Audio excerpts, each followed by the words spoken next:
السلام علیکم ناظرین، لرن آن لائن وتھ فیضان خان میں آپ سبھی کا استقبال ہے۔ لکھنؤ کے ماضی و حال پر شہر نگارہ کے معروف شاعر، ناظم مشاعرہ، خوبصورت اشعار کے حافظ، لکھنوی تہذیب کے جانکار، رحمت کونین اکادمی کے روح رواں جناب رحمت لکھنوی سے رضوان فاروقی کی دو ٹوک گفتگو۔ لکھنؤ کئی حوالوں سے قابل ذکر ہے، مرکز نگاہ ہے، کل بھی قابل کشش تھا اور آج بھی اہم اور قابل ذکر ہے۔ لکھنؤ کا جب ذکر ہوگا، یہاں کی شعر و شاعری میں گفتگو کرے گی تو ہمیں رحمت رسول جیسے شاعروں کی قدر و قیمت کا اندازہ ہوگا، اس لیے کہ شاعری کوئی بھی کر سکتا ہے۔ کسی کو ایک غزل دیجیے وہ آلات دے گا، کہیں ممکن ہے وہ ہم سے زیادہ پیسے کما لے، ممکن ہے کہ وہ کلام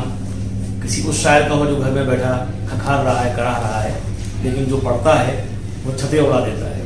رحمت رسول صاحب کی خاموشی کے ساتھ شعر و ادب کی خدمت میں منہمک ہیں، ان سے لوگ وابستہ بھی ہیں، وہ اندھیرے اجالے میں لوگوں کی اصلاح بھی کرتے ہیں۔ لے دیے گئے کہ ابرار سالم ہیں جو بل اعلان ان کے شاگرد ہوئے ہیں، جہاں وہ قابل مبارکباد ہیں وہیں جناب رحمت رسول صاحب بھی کہ کچھ تو ان کے اندر خوبی ضرور ہے کہ زندگی میں ان کو استاد مانا گیا۔ رحمت رسول صاحب کا تعلق بھی اسی اسکول سے ہے جس سے معراج صاحب صاحب کا تھا، عبرت صدیقی صاحب کا تھا، یعنی یہ شمس اسکول ہے۔ شمس کی طرح ان کی شاعری میں وہ شعائیں ہیں کہ جو شمس کے اندر تمازت ہوتی ہے اور دور تک لوگوں کو متاثر کرنے کی صلاحیت ہوتی ہے، وہ جناب رحمت رسول صاحب میں ہے۔ رحمت رسول صاحب آپ کے روبرو ہیں، میں ان سے امید کرتا ہوں بلکہ درخواست کرتا ہوں کہ وہ اپنی غزلوں سے نوازیں۔ جناب رحمت رسول صاحب آپ کے روبرو۔ جی رحمت اللہ، میں رضوان صاحب کی محبتوں کا شکر گزار ہوں کہ انہوں نے مجھے اس قابل سمجھا کہ انہوں نے جو بھی گفتگو کی وہ ظاہر ہے کہ کسی اور حوالوں سے ہو سکتی تھی، لیکن یہ کہ انہوں نے شاعری کے حوالے سے کی تو میں ایک غزل کے چند شعر آپ کو سناتا ہوں، اور وہ غزل یہ ہے کہ جو لکھنؤ کی امانت ہے، جی لکھنؤ کی زبان اور بیان کے اعتبار سے اسے بہرحال ایک خصوصی تعلق ہے اس کا، تو میں پیش کرتا ہوں کہ سجی ہے پھولوں پر شبنم، واہ غزل کہی جائے۔ کیا کہیں ابھی، کیا اچھا سجی ہے پھولوں پر شبنم، غزل کہی جائے، ہے وجد آفری موسم، غزل کہی جائے، واہ واہ واہ، ہے وجد آفری موسم، غزل کہی جائے، اور جب الجھے فکر کا ریشم، غزل کہی جائے، جب الجھے فکر کا ریشم، غزل کہی جائے، وہ کٹے نہ جب بھی شب غم، غزل کہی جائے، کٹے نہ جب بھی شب غم، غزل کہی جائے، جب الجھے فکر کا ریشم، غزل کہی جائے، جب الجھے فکر کا ریشم، غزل کہی جائے، وہ کٹے نہ جب بھی شب غم، غزل کہی جائے، وہ اندھیرا علم کی راہوں سے آ رہا ہے سنو، اندھیرا علم کی راہوں سے آ رہا ہے سنو، ہے لو چراغوں کی مدھم، غزل کہی جائے، ہے لو چراغوں کی مدھم، غزل کہی جائے، اندھیرا علم کی راہوں سے آ رہا ہے سنو، ہے لو چراغوں کی مدھم، غزل کہی جائے، وہ جمع ارادے یہ کہتے ہیں رزم گاہوں میں، جمع ارادے یہ کہتے ہیں رزم گاہوں میں، بلند رکھنا ہے پرچم، غزل کہی جائے، بلند رکھنا ہے پرچم، غزل کہی جائے، بلند رکھنا ہے پرچم، غزل کہی جائے، بلند رکھنا ہے پرچم، غزل کہی جائے، اور تیرے سراپے کو عنواں بنا کے گیت لکھوں، تیرے سراپے کو عنواں بنا کے گیت لکھوں، اور تیری اداؤں پر جانم، غزل کہی جائے، تیری اداؤں پر جانم،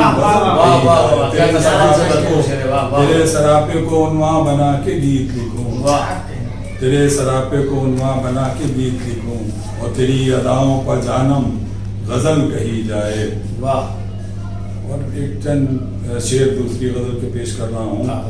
کہ زباں کو غیر معیاری نہ کرنا، زباں کو غیر معیاری نہ کرنا، زباں کو غیر معیاری نہ کرنا، غزل لکھنا دل آزاری نہ کرنا، زباں کو غیر معیاری نہ کرنا، غزل لکھنا دل آزاری نہ کرنا، اور قدورت کی شجر کاری نہ کرنا، قدورت کی شجر کاری نہ کرنا، محبت میں اداکاری نہ کرنا، واہ واہ، محبت میں اداکاری نہ کرنا، قدورت کی شجرکاری نہ کرنا، محبت میں اداکاری نہ کرنا۔ اور یہ شعر بھی ملاحظہ فرمائیں کہ محبت میں اداکاری نہ کرنا، جب ہے ماں باپ کی خدمت عبادت، جب ہے ماں باپ کی خدمت عبادت تو پھر اس میں ریاکاری نہ کرنا، بہت اچھا، تو پھر اس میں ریاکاری نہ کرنا، جب ہے ماں باپ کی، جب ہے ماں باپ کی خدمت عبادت، جب ہے ماں باپ کی خدمت عبادت تو پھر اس میں ریاکاری نہ کرنا، واہ، ہے جب ماں باپ کی خدمت عبادت تو پھر اس میں ریاکاری نہ کرنا۔ اور امیر شہر سے بطور خاص شعر پیش کر رہا ہوں کہ امیر شہر سے یاری تو رکھنا، امیر شہر سے یاری تو رکھنا، امیر شہر سے یاری تو رکھنا، مگر پامال خودداری نہ کرنا، مگر پامال خودداری نہ کرنا، امیر شہر سے یاری تو رکھنا، مگر پامال خودداری نہ کرنا۔ اگر تم سربلندی چاہتے ہو تو پھر لہجے کو بازاری نہ کرنا، اگر تم سربلندی چاہتے ہو تو پھر لہجے کو بازاری نہ کرنا، تو پھر لہجے کو، جنوں کہتا ہے یہ اہل خرد سے، جنوں کہتا ہے یہ اہل خرد سے، کوئی فرمان اب جاری نہ کرنا، کوئی فرمان اب جاری نہ کرنا۔ وہ کیا شعر ہے آپ کا لکھنؤ کے سلسلے میں؟ زبان و فن میں نمایاں ہے لکھنؤ اب تک۔ میں وہ غزل پیش کر دیتا ہوں کہ لباس بدلے ہیں بدلی مگر نہ خو اب تک، واہ، لباس بدلے ہیں بدلی مگر نہ خو اب تک، وہ گئی نہ جسم سے فرعونیت کی بو اب تک، گئی نہ جسم سے فرعونیت کی بو اب تک، اور بقید ترک تعلق ہے گفتگو اب تک، بقید ترک تعلق ہے گفتگو اب تک، وہ حصار ذات سے نکلا نہ میں نہ تو اب تک، حصار ذات سے نکلا نہ میں نہ تو اب تک، وہ ہے جس کی منزل آخر فراز دار و رسن، ہے جس کی منزل آخر فراز دار و رسن، میری رگوں میں رواں ہے وہی لہو اب تک، میری رگوں میں رواں ہے وہی لہو اب تک، میری رگوں میں رواں ہے وہی لہو اب تک۔ اور ہر ایک سیئے عمل رائے گاں ہوئی اپنی، ہر ایک سیئے عمل رائے گاں ہوئی اپنی، ہوا نہ چاہ کے غریبان غم رفو اب تک، ہوا نہ چاہ کے غریبان غم رفو اب تک۔ اور حصار سنگ سے نکلا ہوں عزم محکم سے، حصار سنگ سے نکلا ہوں عزم محکم سے، اور سفر میں ہوں میں بانداز آرزو اب تک، سفر میں ہوں میں بانداز آرزو اب تک۔ اور تغیرات زمانہ کے بعد بھی رحمت، تغیرات زمانہ کے بعد بھی رحمت، زبان و فن میں نمایاں ہے لکھنؤ اب تک، زبان و فن میں نمایاں ہے لکھنؤ اب تک۔ بہت اچھی شاعری سے نوازا جناب رحمت رسول صاحب۔ شاعر سے گفتگو ہو اس سے یہ نہ پوچھا جائے کہ لکھنؤ میں جو شاعری آپ کرتے ہیں اس شاعری میں اور جو دنیا میں شاعری آج پروسی آ رہی ہے، اس طرح کی شاعری ہو رہی ہے جس کو لوگ جدید بھی کہتے ہیں، بابا جدید بھی کہتے ہیں، کیا فرق ہے؟ آپ نے جو شاعری ہمیشہ قدامت پسندی تو نہیں لیکن روایتوں کو آپ نے عزیز رکھا، تو کیا غزل کی بنیاد انہی پہ قائم رہے گی یا وہ ضروری شاعری ہے؟ یہ آپ بتائیں۔ آپ کی شاعری میں جو چمک ہے وہ جو اساتذہ کے بنائے ہوئے شاعر کے لیے ضروری ہے رضوان صاحب کہ وہ روایت سے اس کا رشتہ ایسا تعلق رہنا چاہیے اور وہ کبھی نہیں ختم ہوگا۔ ہر آج ہم غالب یا امیر کا ذکر کرتے ہیں تو وہ بھی اپنی روایت سے انحراف کرتے ہوئے لیکن روایت کو انہوں نے عزیز بھی رکھا اور اس زبان کا استعمال کیا کہ آج ہم جب دیکھتے ہیں کہ ان کی جو شاعری ہے کہ وہ آج جدید اور ماں بعد جدیدیت کے جو جھگڑے ہیں اور یہ ترقی پسندی اور یہ ساری چیزیں، تو اس میں جو ہے ان کا جو نقطۂ نظر ہے کہ شعر میرے ہیں سب خواص پسند، میر کا یہ شعر ہے کہ شعر میرے ہیں سب خواص پسند پر مجھے گفتگو عوام سے ہے۔ تو شاعری کا تعلق عوام سے ہوتا ہے، عوام کو اگر ہم اپنے جذبات کی ترسیل نہ کر پائے، ان کے ذہنوں تک منتقل نہ کر پائے تو میں یہ سمجھتا ہوں کہ وہ شاعری اور وہ شاعر ناکام۔ واہ، بہت عمدہ۔ یہ بتائیں کہ آپ کے اساتذہ میں جن سے آپ نے استفادہ کیا، استفادہ شعری، ان کی اسماء گرامی بتائیے۔ میں نے سب سے پہلے تو حضرت عبرت صدیقی مرحوم جو ہمارے لکھنؤ کے دبستان لکھنؤ کے نمائندہ شاعر تھے اور بزم شمس کے جنرل سیکریٹری تھے اور بہت زودگو تھے، اور ان کے وہاں بہت سارے ہمارے ان سے شاگرد تھے، اور انہوں نے جو بھی شاعری ان سے، اس لیے کہ ان کا جو یہ انجمنیں جھنڈے والی انجمنیں جو انہی کا پڑھا جاتا تھا، 75% ان کا کلام پڑھا جاتا تھا پوری انجمنوں میں۔ وہ نعت کے بھی بہت اچھے شاعر تھے اور غزل کے بھی، اور ہر رنگ میں ان کی علمی صلاحیت کو اگر ہم ایک طرف رکھیں، لیکن وہ اس سے کہیں زیادہ ان کی صلاحیت تھی وہ عطا خداوندی تھی جو شاعر ان کے شعر کے جب زمانے میں دیکھیے لکھنؤ کی جو زبان تھی آج ہم اس سے کہیں نہ کہیں بہک رہے ہیں اور اوبڑ کھابڑ چیزوں کا استعمال کر رہے ہیں جو ہمیں نہیں کرنا چاہیے، تو وہ ان کا اپنا کام ہے، لیکن عبرت صاحب نے اس شاعری کو گلے لگایا کہ جب زمانے میں نیا رنگ بھرا جاتا ہے، جب زمانے میں نیا رنگ بھرا جاتا ہے، میرے ہی قلب کا کچھ خون دیا، میرے ہی قلب کا کچھ خون دیا جاتا ہے، اور اسی میں کہ درد بڑھ جائے تو دم، اب دیکھیے زبان کی جو استعمال کی جو صلاحیت تھی کہ درد بڑھ جائے تو دم جیسے گھٹا جاتا ہے، درد بڑھ جائے تو دم جیسے گھٹا جاتا ہے، اور درد کم ہو تو تڑپنے کا مزہ جاتا ہے، درد کم ہو تو تڑپنے کا مزہ جاتا ہے۔ تو یہ شاعری جو عبرت صاحب، اسی میں ایک شعر وہ بھی ہے کہ دفتن دل کی خدیر بابی نہیں، وہ دوسری، وہ دہر میں شہرت منصور ہوئی دار کے بعد، دہر میں شہرت منصور ہوئی دار کے بعد، سرخرو ہوتا ہے انسان بڑے ہی سال کے بعد،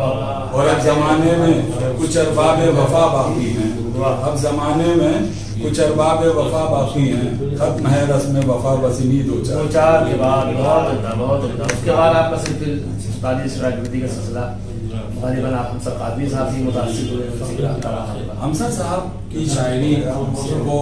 متاثر کن تھی، ان کا ترنم بھی متاثر کن تھا، اور ظاہر ہے کہ ان کے بڑے جذبے تھے، اور وہ جس اسٹیج پر جاتے تھے کونے میں بیٹھ کر کے وہ پورے مجمع پر چھا جاتے تھے۔ ایک جگہ وہ بیٹھ گئے، ارے لوگ سمجھ گئے کوئی ایسے ہی ویسا ہوگا، لیکن یہ مجلس جو ہے انہیں، اور وہ جب آتے تھے تو جہاں سے وہ شعر کہتے تھے وہاں آدمی کی فکر تھک جاتی ہے، اور اس کے بعد وہ تو بڑستگی میں کوٹ کوٹ کے بھری ہوئی تھی۔ اب ان کی کہ کیوں ہم پر یہ شک ہے کہ وفادار نہیں ہے، ہم اہل محبت ہیں اداکار نہیں، ہم اہل محبت ہیں اداکار نہیں ہیں، ہر بات میں ہاں کہنے کی امید نہ رکھیے، ہر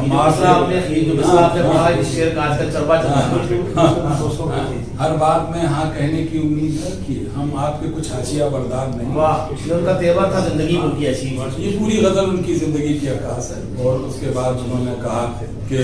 ہر بات میں ہاں کہنے کی امید نہ رکھیے، ہم آپ کے کچھ حاشیہ بردار نہیں ہیں، اور پرشش نہ کیا کیجیے بیمار سمجھ کر،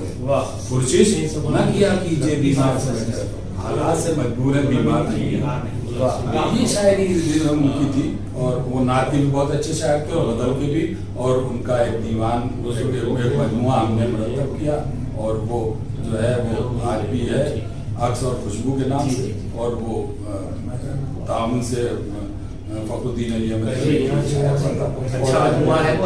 اور 200 غزلیں ان کی تقریباً محفوظ ہیں۔ شعر مجھے اس مجموعے سے ملا جو زندگی میں نہیں یاد تھا جب تک وہ حیات تھے، برق طبعی کیا کرے، شعلہ مقالی کیا کرے، دل ہی جب تاریخ ہو روشن خیالی کرے۔ پھر آپ کا سفر آگے بڑھا، ظاہر سی بات ہے کہ آدمی ہائی اسکول میں ہوتا ہے، پھر انٹر میں آتا ہے، پھر بی اے کرتا ہے، تو مدارس طے کرنا ہوتے ہیں، استاد مختلف رہے تو کوئی بری بات نہیں بلکہ اچھی بات ہے۔ جب جس کی ضرورت پیدا ہوئی، جیسے علم کی ضرورت ہوئی ویسے آپ خود کفیل پہلے ہی ہو گئے تھے اپنے صدیقی کے زمانے میں، لیکن آپ نے ضروری سمجھا کہ اپنی بال کو یا مشورے کی کم از کم ایک میز سجے جس پہ یہ تو ہو جائے جو ہم کہہ رہے ہیں وہ ہے بھی صحیح، کہ خالی ہم ہی اپنے گھر میں بیٹھ کے سمجھنے کے بہت اچھے کہنے پڑے جائیں۔ جناب نواب رشیدی صاحب بھی آپ سے بہت متاثر ہیں، وہ کہتے ہیں بھائی ہمارے جو رحمت جو اللہ نے صلاحیت دی ہے